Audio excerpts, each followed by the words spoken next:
Bu Ratna terus menatap Budi, dan tanpa sadar mereka berdua terbawa suasana. Dia memegang tangan Budi dan mengarahkannya ke bagian tubuh sensitifnya. Budi yang awalnya menolak akhirnya kalah oleh rayuan lembut dan perhatian Ratna. Budi pun hanya bisa pasrah dan terdiam melihat majikannya itu kini berada di hadapan wajahnya. Mereka mulai terjerumus dalam hubungan terlarang yang disembunyikan dari mata orang lain. Azab majikan yang berselingkuh dengan tukang kebun. Di sebuah perumahan elit di kota, hiduplah seorang wanita bernama Ibu Ratna. Ia adalah seorang janda kaya raya berusia 42 tahun yang ditinggal wafat oleh suaminya beberapa tahun yang lalu. Warisan suaminya yang besar membuat Ibu Ratna hidup dalam kecukupan dan kenyamanan. Rumahnya besar dan mewah, dengan taman yang selalu terawat, serta halaman luas yang dipenuhi dengan berbagai tanaman hias. Ibu Ratna memiliki satu anak perempuan bernama Rini, seorang gadis remaja berusia 17 tahun yang lembut dan sopan, serta sangat mencintai ibunya. Di rumah itu, Ratna dibantu oleh beberapa pekerja, termasuk Budi, tukang kebun yang sudah bekerja selama hampir 5 tahun dengannya. Budi adalah seorang pria berusia 25 tahun, dikenal sebagai sosok yang taat beragama. Setiap hari ia menjalankan tugasnya dengan rajin dan tekun, merawat tanaman, membersihkan halaman, dan memastikan tanaman jauh lebih indah dari biasanya. Ia juga dikenal oleh para tetangga sebagai orang yang rendah hati, pendiam, dan selalu berpenampilan sederhana. Ratna seringkali memperhatikan Budi saat ia bekerja. Awalnya ia hanya memandangnya sebagai pekerja yang taat dan patuh. Namun seiring berjalannya waktu, ada sesuatu dalam diri Budi yang membuat Ratna merasa tertarik. Di mata Ibu Ratna, Budi berbeda dari pria lainnya. Sifatnya yang lembut, tenang, dan selalu menjaga pandangan membuatnya terlihat menawan. Ratna merasa bahwa Budi memiliki keteguhan dan keikhlasan yang jarang ia temui pada pria lain. Awal mula ketertarikan Ibu Ratna. Pada suatu pagi, Ratna keluar rumah dan melihat Budi sedang menyiram bunga di taman. Ratna berjalan mendekati dan berbicara dengan lembut. "Budi, kamu benar-benar menjaga taman ini dengan baik. Aku sangat berterima kasih. Taman ini menjadi indah karena kerja kerasmu." Budi menundukkan pandangan, menjawab dengan sopan. "Terima kasih, Bu. Ini sudah menjadi tugas saya. Saya hanya berusaha melakukan yang terbaik." Dari hari ke hari, Ibu Ratna semakin sering mengamati Budi. Ia bahkan mulai memperhatikan jadwal kerjanya. Kadang, Ratna sengaja meminta Budi untuk membantu mengangkat barang atau memperbaiki sesuatu di rumah, supaya ia bisa berinteraksi lebih lama dengannya. Ratna merasa nyaman setiap kali Budi berada di sekitarnya. Di sisi lain, Budi tetap menjaga batas dan jarak sebagai pekerja yang profesional. Namun perhatian yang Ibu Ratna berikan kepada Budi lama-kelamaan membuat Budi merasa bingung dan mulai tidak nyaman. Budi yang selama ini fokus bekerja mulai merasakan ada sesuatu yang berubah. Dalam hati kecilnya, Budi menyadari bahwa ia harus menjaga jarak dengan majikan wanita itu. Namun perlahan perhatian Ibu Ratna yang begitu lembut membuatnya mulai bimbang. Di suatu hari Sabtu yang cerah, Ibu Ratna mengundang Budi masuk ke rumah dengan alasan membicarakan rencana penataan taman. Ibu Ratna menyuguhkan minuman dan makanan ringan, lalu memintanya duduk di ruang tamu. Dengan suara yang lembut dan penuh perhatian, Ibu Ratna mulai berbicara tentang hal-hal pribadi, termasuk kehidupan keluarganya. "Budi, aku sering merasa sepi di rumah ini sejak suamiku tiada. Hanya ada Rini, tapi dia juga sibuk dengan sekolahnya. Kamu tahu kan betapa sulitnya hidup sendiri?" Ratna berkata dengan nada lirih.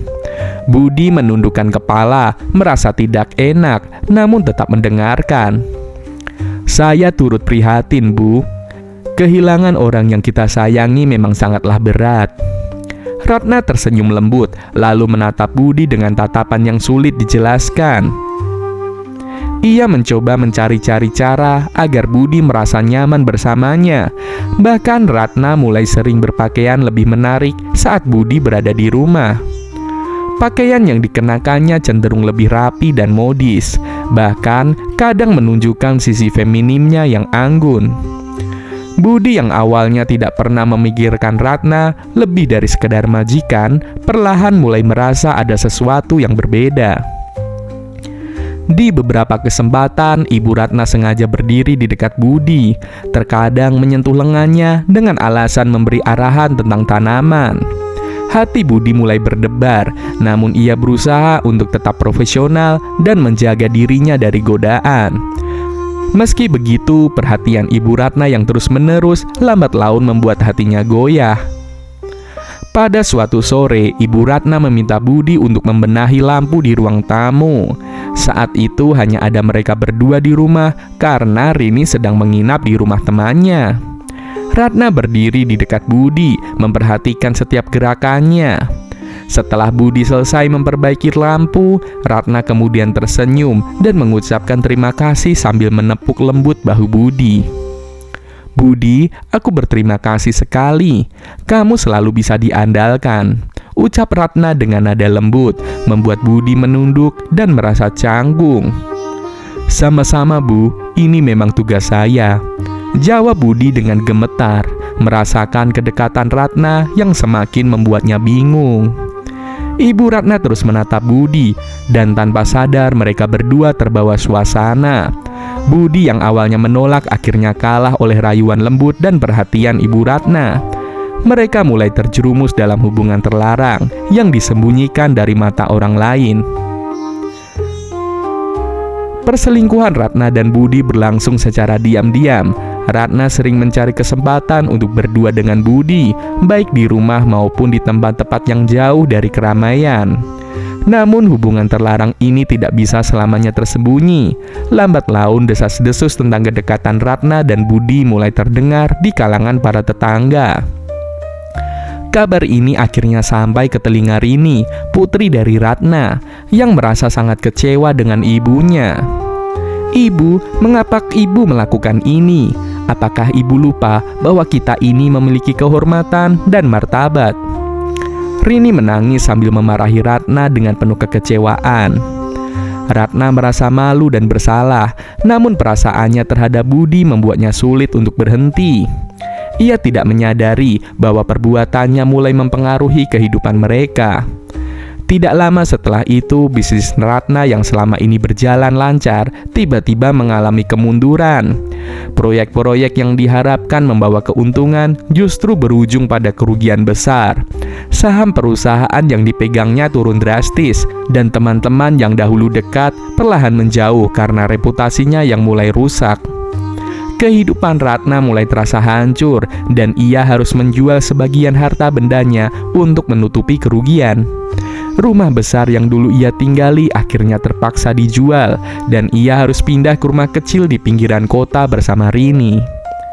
Ratna mulai merasa hidupnya berada di titik terendah. Ia tidak hanya kehilangan harta, namun juga kehilangan kehormatan di mata anak dan para tetangga. Orang-orang yang dulu menghormatinya kini mulai memandang rendah. Setiap hari, Ratna merasakan tekanan batin yang mendalam, ditambah lagi dengan rasa bersalah yang menghantui pikirannya. Ibu Ratna menyadari bahwa azab yang ia alami adalah akibat dari perbuatan dosa yang ia lakukan. Budi yang merasa sangat bersalah akhirnya memutuskan untuk meninggalkan pekerjaan itu. Ia pergi tanpa pamit, meninggalkan Ibu Ratna dalam penyesalan dan kebingungan.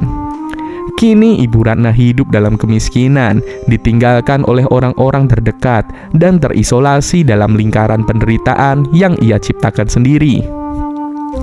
Di akhir hidupnya, Ibu Ratna tersadar bahwa kebahagiaan yang ia cari di luar justru menghancurkan segala yang ia miliki. Ia kehilangan cinta dari anaknya, harta bendanya lenyap, dan dirinya menjadi bahan cemooh bagi orang-orang di sekitarnya. Ratna hanya bisa berdoa dan memohon ampun atas dosa-dosanya, namun penyesalannya terasa sia-sia. Ia terjerembab dalam kesedihan dan kesendirian, hidup dalam penyesalan tanpa akhir. Barang siapa yang mengerjakan kejahatan seberat zarah pun, niscaya dia akan melihat balasannya pula. Quran Surat Az-Zalzalah ayat ke-7 hingga 8. Melalui kisah ini kita diingatkan untuk selalu menjaga kesucian diri dan menghindari godaan yang menghancurkan. Jangan sampai terjebak dalam hubungan terlarang yang hanya mendatangkan penyesalan. Semoga cerita ini bermanfaat. Wassalamualaikum warahmatullahi wabarakatuh.